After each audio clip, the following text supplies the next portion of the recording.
So welcome back to this channel where I sit in a boiling car for you. I do it all for you. All I've got with me for hydration is some WKD in an Evian bottle. Today I'm telling you guys some of my most embarrassing stories, actually my most embarrassing stories, and why you would do it too for a check. This is story time number 2, guys. Get a bag of popcorn because you're not going to want to miss this. Okay, so I've decided they're going to go in order of age. It's funny because they're also going in order from least bad to like the worst, but I don't know, maybe some of them are, you guys decide. I was going to say we're starting chill, but actually it's not very chill. So picture this. I was being bullied very badly in year 8. This story is set in a big school. Basically, it was lunchtime and there were around 200 kids around. The kids that were bullying me, oh, I forgot to say it was snowing outside. This is relevant. You'll see why, okay? Remember that. So the kids that were bullying me had decided to gather the whole school in a circle around me. There was a wall behind me and basically the changing rooms where we got changed for PE were that way, but they kind of like closed me off so I couldn't really get to the changing rooms. So basically about 200 kids cornered around me, this one girl shouting stuff at me, and yes, I will put it out there, I did spread a rumour, but it wasn't a rumour because it was the truth, okay? I spread the truth. Did I deserve this for spreading the truth? No. This one girl shouting shit at me like, oh, you're Bleep. You're no Bleep. You gonna fight me? No, you wanna fight? I'll get Becky on you.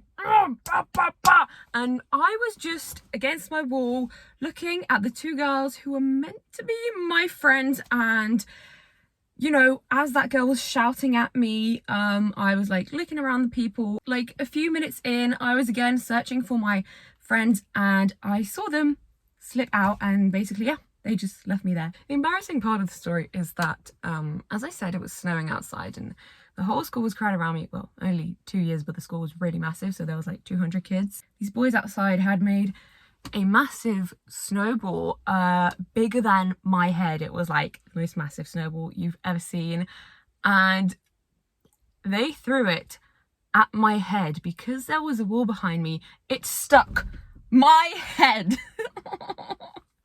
Trauma, it's okay, it's okay. It stuck my head to the wall and basically I tried to get off, but I was literally stuck. Oh, someone's watching me. Okay. Okay, just wait a second.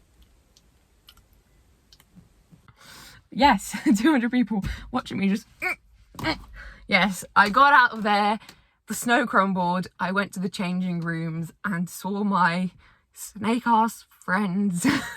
And so that's that. Number 1, getting snowballed to the head in front of 200 kids. Moving on. Number 2, when I was in 6th form, I grew an obsession with this girl. We'll call her C. As usual, I could not even open my mouth around the people I was obsessed with. So I would basically tell everyone else that I was like in love with this girl, totally obsessed with her, like thought about her 24/7. So there is an incident. What makes the incident more embarrassing is the kind of, I guess, the context history behind it. So yes, me and this girl had never actually spoken face to face. We'd spoken via message. I went to this party and got really drunk. I basically told this one guy that I thought had a crush on her. I told him, but let me tell you this, secretly, right? Secretly, I had a crush on him, like a real crush. And I thought he wanted to be with her, but he did not. So I said to him, don't do it. Don't go there because I want to go there to her. Don't move to her because I want to. That was a lie because I actually fancied him more. But basically that night I proposed a threesome, if you would call it that. I proposed a threesome to him. So days go by and of course word gets around to this girl. Bear in mind, like I said, we've never spoken a word. We go to the same school, but we've never spoken. This is sixth form. I'd heard that my friend had told her that, and so I panically like wrote a huge paragraphs, probably like 3 paragraphs to her. I was like, oh my god, I'm so sorry about what you heard. I know you heard what happened last night, what I said about it. Trust me, I didn't mean it. And I got a message back from her saying, what? So basically this girl had no idea what I was talking about. I made a fool of myself, and in the end she was like, it's cool, it's chill, don't worry. So this girl's probably already thinking, okay, this bitch is like, I don't know, obsessed with me or something. Okay, whatever. So that's the context. If that's not embarrassing enough, I went to a musical theatre school. This girl probably doesn't even remember this, but I do. We're practicing for this musical, and there's this part where she does like pirouettes around the stage. One time when she did her pirouettes, I was so mesmerized, and obviously you have to leave space, like you have to leave space for them to come off stage, but I was so mesmerized by her that I just couldn't move, and I stood there watching her in her way. I was here, she was coming this way, twirling. She bumped into me. I can't show this properly. Say she's coming from this way. All right, we'll change it. Say she's coming from this way and I'm here. There was a chair behind me. She basically knocked into me. I went back. She fell on the chair with her hands on the chair. Bum that way towards me. Somehow, when she hit me, I turned, landed on top of her with my hand. I'll draw the position if I can, and I'll put it up here.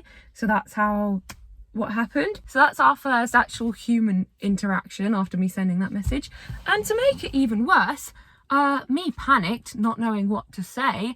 I ran away and then decided, oh no, I should go back and say something. So I quickly went back, and the only thing that came out my mouth was, sorry, I smacked your ass. And I ran off again.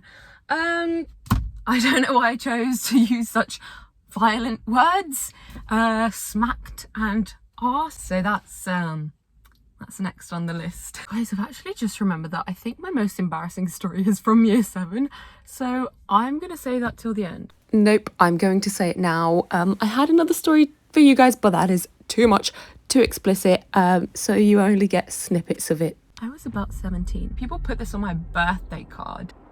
I don't even want to say it. It's just so embarrassing. My cousin, first cousin, found me. Bleep. Don't picture it. Don't picture it. That one took a long time for me to live down. I don't even know if I want to share that. Oh my god. Last but not least, this is actually my favourite embarrassing story. I was in year 7. In year 7, I went to a theatre school. Mummy and Daddy sent me to a private school. Only for 1 year though. Had to quit because they actually didn't have money for private school. We were in drama class, and our classes were mixed. So there were like from year 7 to year 11 in there. There were a few year 7s, few year 8s, few blah, blah. We were sitting in a circle doing this meditation with an acting teacher that I really loved and really wanted to impress, and it was just one of those moments where you could hear a pin drop. I needed to fart. I needed to fart more than I'd ever needed to fart before, guys, and I was sitting in this like this. Okay, so you know it was free to go. So it was much harder than usual to keep it in, but I was holding on with all my might. And I can't remember exactly what he said, but like the teacher was saying, like, feel the peace, hear the silence. I kid you not, I did the most horrible and loudest and wettest fart ever. It was like, oh, guys, it was so loud. Like, it was like ear piercing. And the second I did that, this girl next to me called Daniela, sorry Daniela, if you're watching this, I actually have no problem with you, but back then I really had a problem with Daniela. Like, she never did anything to me, but I don't know, it was just the way she said her name that annoyed me. Daniela turned to me and goes, Alina! And literally a millisecond after her, I go, Daniela! Knowing full well it was me. I really made it seem like it was Daniela, guys. Like, I don't think the other people could tell. Probably only the person that was sitting on this side of me knew, and obviously Daniela herself. But I really gaslighted that girl into thinking maybe she farted. So we argued. I was like, that was not me. And she was like, it was you. I then had to go and take the train home with people who were all in that class. So it's really great that all my mates for the train, and they were all older than me as well. They were like year 9s, year 10s. It's really great that they were in that class with me, and I just, you know, sat on the train with them. No, excuse the state of me, but I completely forgot that I avoided sitting in the same carriage as those girls for like weeks until I got over the embarrassment of the fart. So if they didn't know it was me that farted, they definitely knew after that. So that, guys, was some of my most embarrassing stories.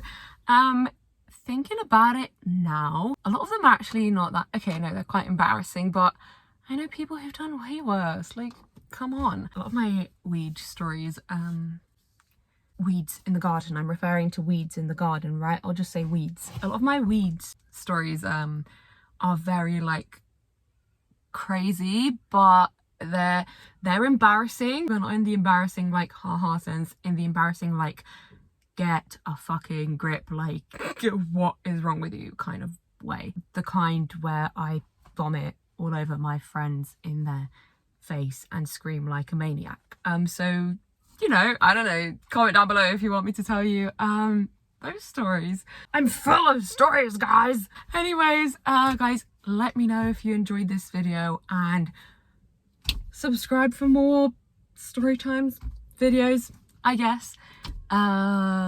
Yeah, and like this video, please, so that I get boosted up in the YouTube algorithm. Woohoo! Thank you guys so much for watching. Let me know what story was your favorite, and I'll see you in my next video. Goodbye.